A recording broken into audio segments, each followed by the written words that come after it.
Oh, hey folks, and welcome back to Broadside Gaming with me, Zug. So we are carrying on with the Hive Scum builds, and this is a build I've basically been using since day 2 of the release.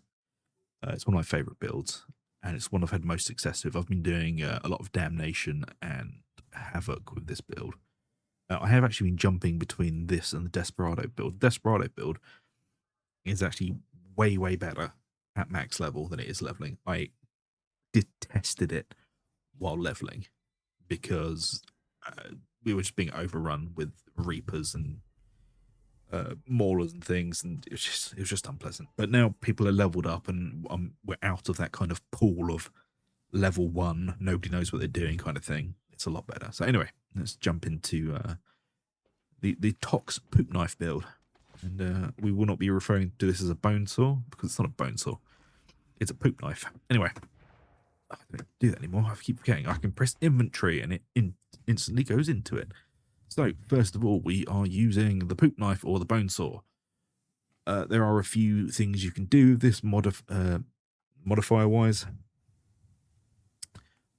but I strongly suggest mobility because everything else is kind of important.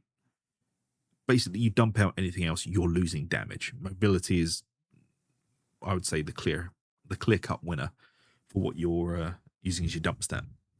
But I mean, if you want to, you can dump out finesse or critical bonus, I guess. But as I said, you're losing damage.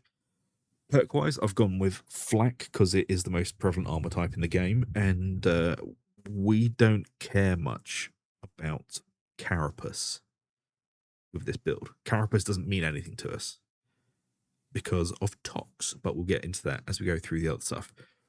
So I've gone with flak because, as I said, it's the most prevalent armor type in the game. It's just going to let us cleave through things quite easily. And we've gone for crit, as crit is incredibly useful. So I'm trying to squeeze in as much as I can all over the shop. Next up, we've got the blessings. We're going with refined lethality, which is increasing weak spot damage by 60% against enemies infected with chem toxin. Everything we do in this build is going to be applying chem toxin. So after the first initial swing, everything's going to have it on them. Because if you didn't already know, the bone saw comes pre-installed with chem toxin. Using your extra mouse button switches the toxin. So green and yellow is the chem toxin, and purple is brittleness. So, you know, if you really want to, or you're trying to help a teammate, you can switch to purple, and the more stacks you apply, the less, the more brittle their armor gets, basically stripping away their armor. It's brittleness is rending that you apply to a target instead of, and rending is applied to you. But honestly, I usually just stick with the chem toxin. It's far more useful. And each swing applies it. So there you go. And we're going with shock and awe for minus 60% enemy hit mass for 3 seconds on kill. This is quite good because it stops you from hitting that kind of wall when you swing. Your weapon doesn't just stop. It kind of flows through a bit more. But we can look at some other mastery blessings that we can go with. Oh, there it is, Poop Blade. So we have got Shred is also another very good option. So is Decimator. I mean, you could mix up Shred with Shock and Awe, or Shock and Awe Decimator, or, you know, anything really. They're quite useful. Relentless Strikes is all right. I mean, none of them are absolutely goddamn awful. They all kind of work. You know, I just tend to lean towards Shock and Awe and Refined Lethality, or Shock and Awe and Shred, or, you know, basically out of these 4 is what I tend to go towards, but they're all decent. So if you wanted to test it out yourself, then, you know, go right ahead. For our ranged option, we're using the needle pistol, and again, there are several options here that you can choose for your modifiers. Now, I do detest mobility at all times, but with the Hive Ganger, it isn't always the go-to choice. We could drop stability, as a dump stat. Or we could drop stopping power. Because from what I can tell, stopping power only affects the damage of the projectile, not the poison. So this is a maybe on stopping power, but you can dump out stability and have very little effect on the weapon. So, pick your poison, literally, mobility or stability, whichever you fancy. And this thing is ludicrously overpowered. I love it. The reason I said at the beginning that we don't care about carapace is because of the poop knife and this. You can literally mag dump into things and then just carry on about your day. Like a crusher, I would say 3 shots. 3 shots doing about 351 a tick. This is on Auric, by the way, so yeah, 3 shots will kill it. Not quickly, but it'll kill it. So, 1 shot is usually enough to kill most things. I put 2 into the mauler. Yeah, it's a very silly weapon. It absolutely melts monstrosities, especially if you combine it with that and also your chem grenade. Just the amount of dot damage you can put out of this build is very, very silly. And for some reason, since this must have been way before the Arbites, but at one point they buffed dot damage in the game, and initially it was just bleeds. Then they buffed Infernus dots, and then the Psyker Soul Blaze dots. And since then, basically dot damage is incredibly useful. If you can get access to it, it's a lot of just free damage, which is nice. I mean, as they're definitely going to nerf it at some point because Fat Shark doesn't like us having any fun. But for the moment, it's really, really good. And with the needle pistol, there are several different modes to it. This is, I don't know what mark this is. This is the Mark II. So as you can see, blue and yellow. Yellow is chem toxin, straight up, just dot damage. Blue on the Mark II is AoE, but also infects others with chem toxin. And on the Mark, whatever the hell the other one is, it is AoE that damages everyone, but doesn't infect them with chem toxin. So I'll show you what it does on the Mark II. So it infects one, pops, and then it infects the rest of them around it. On the other Mark, when it pops, it just does damage. It just does flat damage to them. It doesn't spread the dot. So it's quite good for hordes. I mean, it would be wildly overpowered. I'd really love it if it did do this, but if the target that you hit popped, applied it to the other things, and when the other things died, it applied it to them as well, and you basically have a domino effect of just one shot, it poisoning everyone. As I said, it would be silly and far too much fun. There you go. That's the poop knife and the needle pistol. As for the curios, I'm up to my old tricks again. I'm using 2 toughness curios and 1 stamina. I do think stamina is the way to go on this this character. At least just 1. I wouldn't have more than 1, but it does tend to help maximize the survivability because you survive by not being hit. Because remember, you are made out of cracker bread. You're not a very tough character. So the 2 toughness, they've got extra toughness, combat ability regeneration, and damage resistance gunners. I'm not entirely sold on combat ability regeneration. We may change that to something else. Maybe just some flat health. I don't know. Because we are getting combat regeneration off of our cartel special. But on the stamina one, I have toughness, stamina regeneration, and damage resistance gunners as well.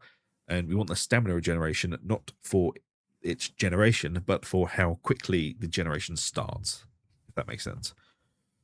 But yeah, there you go. 2 toughness, 1 stamina. If you don't want the stamina one, put another toughness in. If you don't want another toughness, put another health on it. I'm not your mum. I'm not going to tell you what you can and can't do. Pick what you want. I just find this setup works best.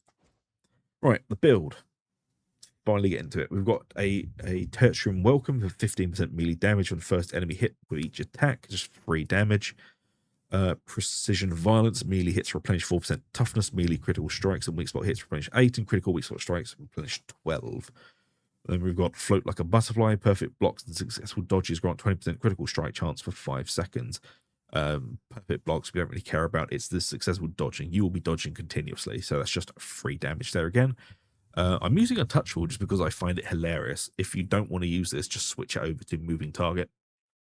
I didn't think this talent would actually do anything, but it is quite funny seeing a pack of rages just veer around me to go to someone else, because I've got lots of stacks of untouchable on, and the threat generation is just down. So this isn't necessary. If you want to, just put it in moving target. You know, it's fine. We've got the chem grenade. You know, this probably already know what this does by now, but I will show you again. It is a very powerful grenade that basically bursts everything that steps in it. And it does actually do quite a lot of damage to things in armor as well, because it is dot damage. And also the effect lasts a very long time. You can just choose through armor. I don't need to keep pressing escape. I can use the inventory button. Then we're going into gang tough. 10% range damage and 10% toughness damage reduction. Regained posture, 10% stamina on a successful dodge. Nimble dodges are extended by 25% and time considered dodging is increased by 50. Slippery customer, while sliding, gain melee attack immunity. This thing is wildly powerful. I would suggest taking it in any Hive Scum build. Next up, we've got Jittery, 40% dodge recovery speed, while stamina is of 75%. I mean, it's all right. You could change it if you really wanted to, but I mean, you could take cheap shots. But yeah, it's all right. I've gone for Anarchist for the 5% critical chance for you and your allies' incoherency, but again, you can pick anyone that you want. If you're doing lots of Havoc stuff, Gunslinger Improved would probably help because that will spread the ammo about. Ruffian is just a flat damage boost, but Crit is just quite useful. So I would generally either pick Anarchist or Gunslinger Improved. Then into a toughness boost, and then we're grabbing Rampage. Replenish all toughness and enter Rampage for 10 seconds for the duration, gain 50% melee power, 20% melee attack speed, and 25% damage reduction, as well as becoming stun and suppression immune. Melee strikes extend the duration by 0.3 seconds. After 20 seconds, the extending becomes diminished. Upon exiting Rampage, lose all stamina and become exhausted for 7 seconds, gaining 25% damage taken and 75% stamina regeneration speed for the duration. Base cooldown is 30 seconds. You won't really notice the exit debuff, because by that point, mostly everything's dead and you'll be moving on to the the next encounter. So it's not as big a penalty as it kind of looks like on paper. And then we're taking in Boiling Blood.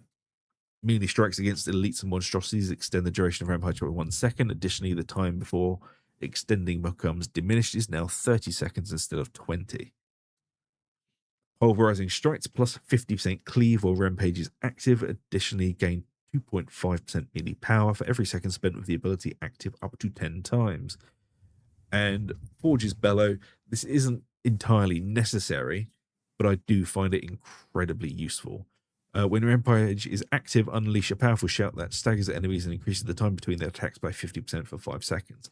This is incredibly useful. If a pack of rages is bearing down on you, this is giving you a knockback and some time to actually be able to react instead of just being rolled over. So you can get some shots in and kill before you get murked, basically.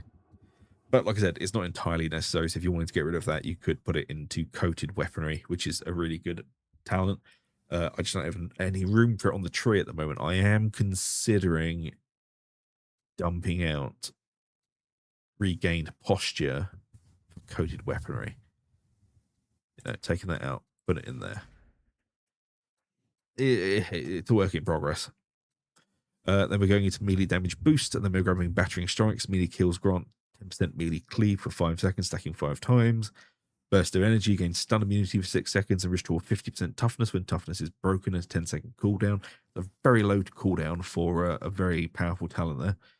Tis but a scratch, replenish 30% toughness over 3 seconds after taking range toughness damage. Losing all toughness cancels this effect. This is actually really, really useful. This is one of the only ways we can deal with that chip damage that you're inevitably going to take just moving to encounters. You cannot dodge every single shot, and this is just going to kind of pad that out a bit. Next up, we've got punching above one's weight, which is plus 15% damage against elites and monstrosities. We've got hyper violence. Kills grant 25% of the difference between the damage dealt by your attack and the health of the killed enemy as melee damage for 1 second. And then Hive City Brawler, up to 20% damage reduction dependency on available stamina. Additionally, up to 20% melee damage depending on spent stamina. Hey, this is also why I'm umming and ahhing about regained posture, because it does tie in with City Brawler quite well, as that may give us a bit more damage, but having that stamina does give us some defensive, so that it's, you know, it's not as cut and dry as going, oh, bit of dodge or lots of damage. It's actually tied into a few other things in the tree. Then we've got 10% toxin strength, which is amazing. Extra pouches for an extra blitz charge. Sample collector, kills replenish 1% of your stim. Cooldown, killing chem toxically affected enemies instead replenishes 2, which is basically all of your enemies because you use toxin on everything. And then we've got chemical dependency. Using a stim grants you a stack of chemical of dependency for 90 seconds for each stack. Gain 10% ability cooldown reduction, up to 3 max stacks. Stacks decay 1 at a time. Chem enhanced, each stack of dependency additionally grants a 5% critical hit chance. And then, last but not least, Chem Fortitude, using a stim replenishes 50% toughness. Additionally, each stack of dependency grants plus 5% toughness damage reduction. So literally, you will just be stimming yourself almost continuously throughout the run. As you can see down the bottom, I have 1 stack of dependency. And as we use more stims, it will go up and up and it'll hit 3. And it only degrades 1 at a time instead of all at once.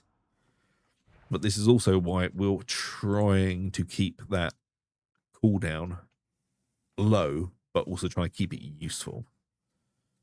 I mean, we could drop a little bit, but we also want our stim to actually be impactful in our gameplay. If you're trying to do the penances, obviously just take 1 or 2 in each tree and keep the stim like under 30 seconds. But there you go, folks. The build I've been using quite a lot. I hope you like it. And if you do, please do like and subscribe, ring the bell for notifications, do all that lovely stuff. And I shall see you all for the next video. So until then, take it easy, and I'll see you later.